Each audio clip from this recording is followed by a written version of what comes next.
안녕하세요. 전업투자자 복리입니다. 이 영상은 5월 31일 수요일 오전 10시 9분에 영상을 녹화 중이고요. 오늘 오후 4시에 올려드릴 마감 시황을 좀 일찍 올려드리는 것이 되겠습니다. 먼저 나스닥 지수를 먼저 보시겠는데요. 국내 증시에 영향을 많이 미치고 있고 최근 상승폭이 적었던 나스닥 증시가 연일 급등을 하면서 이런 테마도 만들어내고 있고 그 다음에 한국 증시 흐름에도 영향을 많이 주고 있습니다. 일봉상 위치를 보시면 이 하단 저항 라인을 돌파하니까 추가적인 상승이 시원하게 나왔습니다. 이 구간의 상승은 AI 반도체 즉 엔비디아를 위주로 한 반도체주가 견인을 했고요. 어제 갭 상승을 해서 1.38%까지 올랐지만 1% 정도를 반납했는데요. 이제 이 자리는 다시 2차 저항 라인이 되겠습니다. 만약 여기를 돌파하면 이제 거의 작년 최고가 부분까지도 갈 수 있는 구간이 열리는데 이 자리는 결코 쉽지 않은 게요. 지금의 나스닥 상승은 소수의 빅테크 기업이 상승을 주도하는 왜곡 현상이라고 말씀을 드렸어요.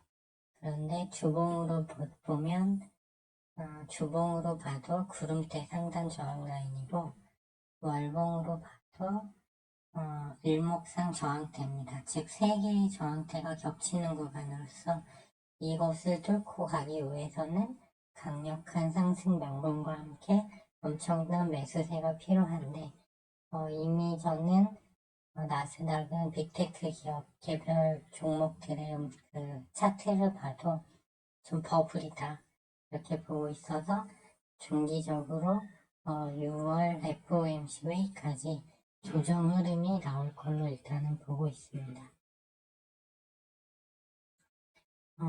이제 나스닥에 대해서는 설명드렸고요. 이제 추가적인 뉴스를 좀 말씀드리면 부채한도 투표가 이제 오늘 있는데 공화당에서 그 트럼프를 지지하는 30명 정도의 강경파 의원들이 있는데요.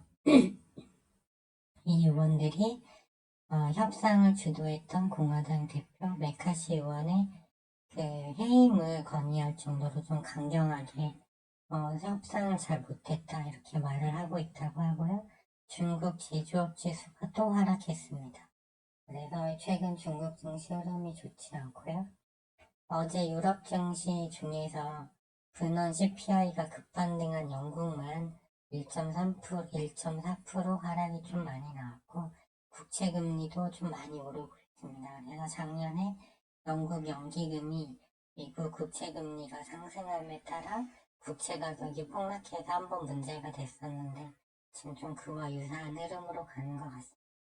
국내 증시 흐름을 보면 일단 증시가 더 가기 위해서는 시총이 큰 종목들이 가져야 합니다. 우리나라는 시가총액 산정 방식으로 지수를 산정하기 때문인데요.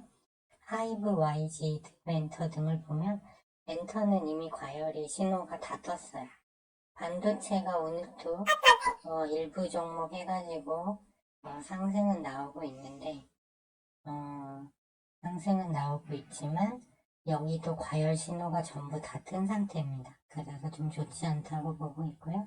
자동차도 어제 21선이 살짝 깨지는 흐름이 나왔어요. 그래서 좀 좋지 않아 보여서 지수가 더 가기는 좀 어려운 구간이고 전에 미리 말씀드렸듯이 반도체가 역으로 나스닥이 하락하면서 꺾이면 지수가 더 많이 내려갈 수 있다 이렇게 말씀드렸고 2차전지 대장주 에코프로 위엠이 소폭 반등 중이긴 하나 여전히 추세는 역배열이고 거래량이 붙지 않고 있습니다.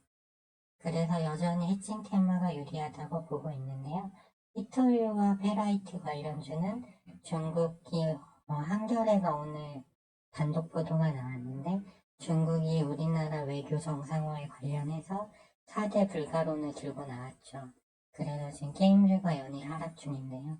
그래서 오늘도 보면은 어제 최근에 많이 올랐던 성화, 선문전자, 상신전자는 하락 중이나 덕양전자, C큐브, 유니온 머티리얼 등은 반등이 나오고 있고, 최근 지속적으로 하락하던 식료품, 곡물, 사료주들도 오늘 해칭 테마이기 때문에 오늘 지수는 소폭 오르고 있지만 반등이 나오고 있습니다.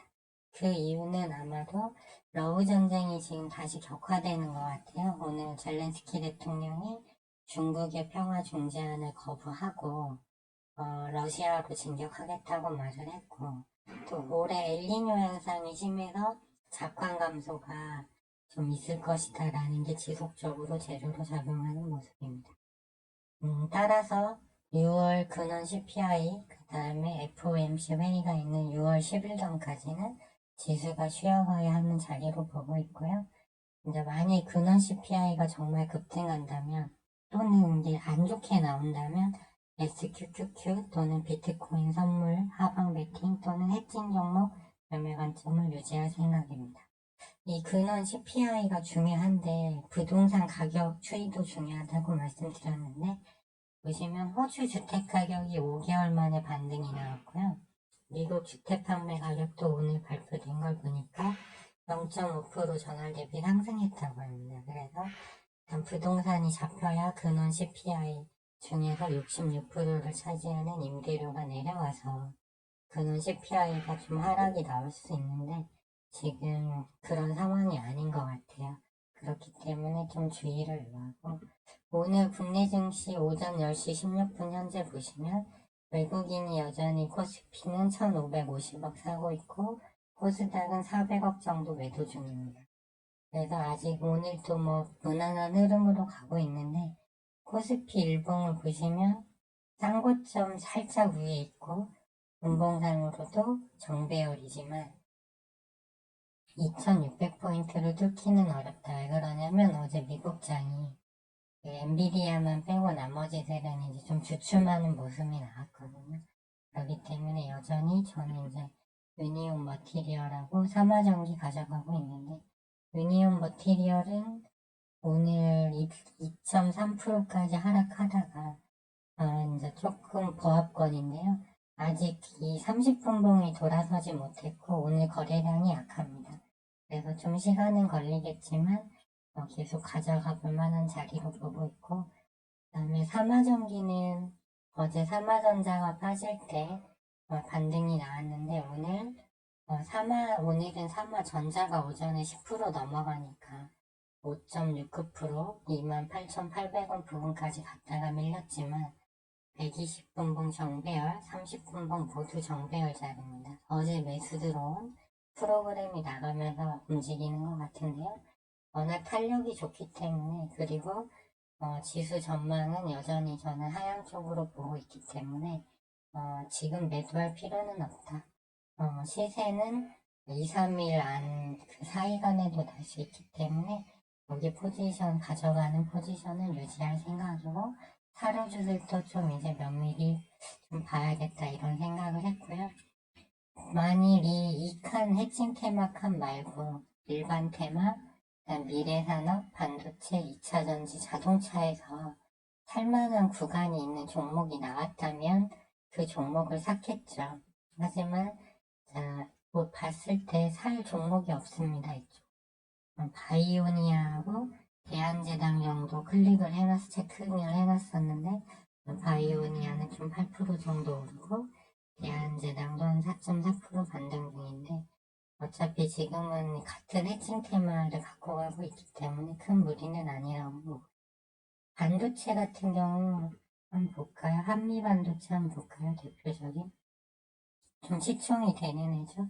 보면 일봉상 이미 과열이 떴고 분봉상으로도 떴고 주봉을 보면 5일선 한참 위에 있어요. 그렇기 때문에 오히려 이런 거 굉장히 위험한 자리고, 수급도 보면 어제 한 18만 주 또 매도 나왔잖아요. 그리고 SK 하이닉스도 보시면 지금 이렇게 일봉상 과열 신호가 떠 있고 최대 매울 때 금방인데 120분봉도 과열 신호가 2개나 떴어요. 그러면서 주봉상 일봉하고 21선 간격이 엄청 멀어졌죠. 그러니까 주식은 항상 쌀 때 사야 되는데 그 관점으로 보면 이런 건 좀 피해야 된다. 왜 그러냐면 자동차 중소형주도 2주 전에는 시세가 그렇게 잘 났는데 지금 2주 동안 계속 하락하고 있잖아요. 그래서 그런 위치를 좀 잘 보면서 매매를 해야 된다는 말씀을 드리고 싶습니다. 네, 남은 오후 시간도 성공 투자하셨으면 좋겠고요.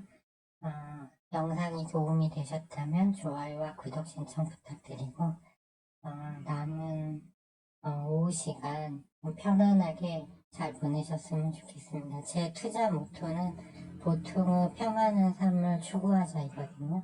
그래서 일단 마음이 좀 잔잔하니 안정이 돼 있어야 투자도 좀 잘 된다는 것을 좀 알아주셨으면 좋겠습니다. 네, 지금까지 시청해주셔서 감사하고요. 저는 내일 오전 8시에 다시 그 시황을 가지고 찾아뵙도록 하겠습니다. 감사합니다.